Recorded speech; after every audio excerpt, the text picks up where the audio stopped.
नमस्कार मंडळींनो, मी आदित्य पाटील तुमचं स्वागत करतो अलिबागकर या यूट्यूब चॅनलमध्ये. तर आज बघूया काय काय नवीन नवीन होतं ते. आता प्लॅन आहे आपला शेतावर जायचा. शेतावर बघतो जरा. मी कधी शेतावर जात नाही, पण एकदा जाऊन बघतो की कसं काय आहे ते. असं तुम्हाला पण दाखवतो आमच्या इथे किती.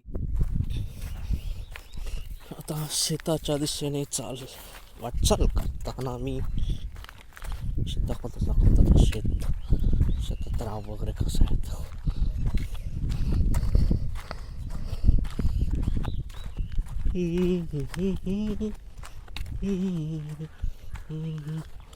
मला तुमच्याकडे काय बोलतात सांगा मला कमेंट करून.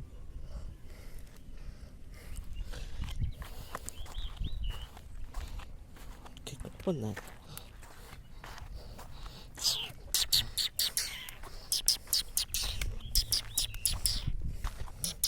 शेताला कडे तडा गेला तडा.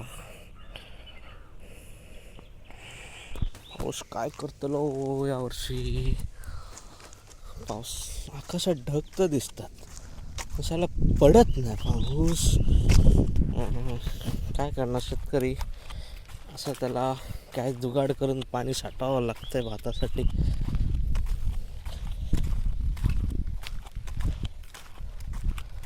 इथं पण झालं. पक्ष्यांसाठी आम्ही काय जुगाड करतो, झेंडे बांधतात, झेंडे जेणेकरून पक्षी बसू नये त्याच्यात. राबात राब म्हणतात, राब. इथून जायचं कसं. मच्छी मच्छी मच्छी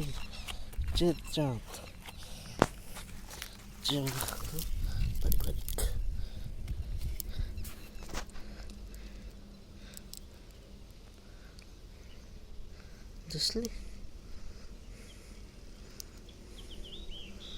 पण थांबते.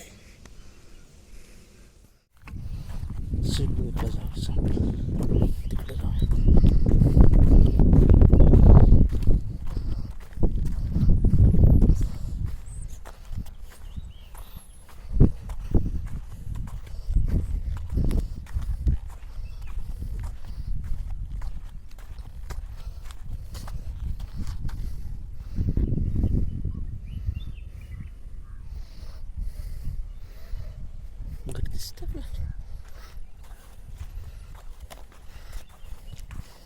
याच्यात ते दिसतंय का बघ, काहीच नाही. पाणीच नाही तर वर काय येईल.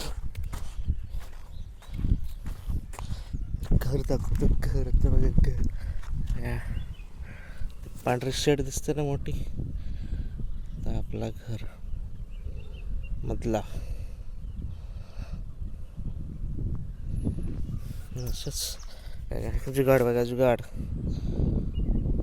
पक्षी नको बसायला म्हणून चाललो आता. हो, कुठपर्यंत जाता येईल थोडं जाऊन येऊया. जाणार होतो सकाळी, पण सकाळी टाईमपास केला. जरा काम होतं ते केली, टाईमपास केला. आता निघालो बाहेर, आता बोलले जाऊन येतो पटकन थोड्या वेळात. मला दाखवतो आमची इथली परिस्थिती. तर आता आलेलो आहे तळ्यावर. तळा दाखवणार नाही असं. नारळीचं झाड, नारळी हा असा पसरलेला डोंगर. समोर आमचं मंदिर दिसतंय, माझं घर पण दिसतंय छोटंसं असं शेत. हा झोपडी शेतावरची. परत घरी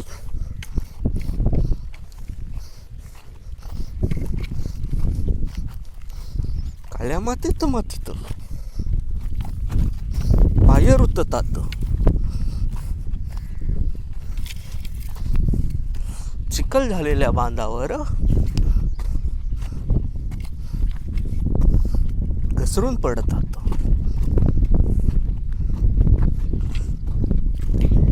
एवढ्या भागामध्ये असं इथे इथे लावायचो आम्ही शेत. आणि हा जो झाड आहे ना, हा झाड तिथं आम्ही जेवायला बसायचो आणि एवढ्या भागात असं जेवायला बसायला चान्सच नव्हता कुठं, त्यामुळे मग तिथं बसायला जायला लागायचं. या जुन्या आठवणीत लहानपणीची आठवण.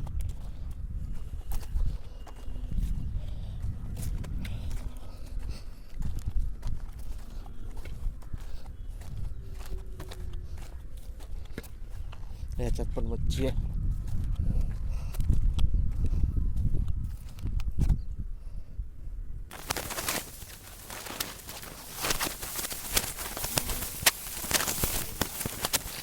त्या दिवशी जे मी फणसाचं झाड दाखवलं होतं माझ्या घरचं, म्हणजे आमच्या ढवरच्याचं, तर तिथे माझ्या काकींनी लादीवर शेणाने छान असं साडवलं. खूप जास्त चांगलं दिसतं आणि त्याच्यावर रांगोळी पण काढलेली आहे. तर मी या ब्लॉगमध्ये आहे ना एक दाखवणार आहे व्हिडिओ की कसं दिसतंय ते.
आजचा व्लॉग इथे संपवतो. भेटूया पुढच्या व्लॉग.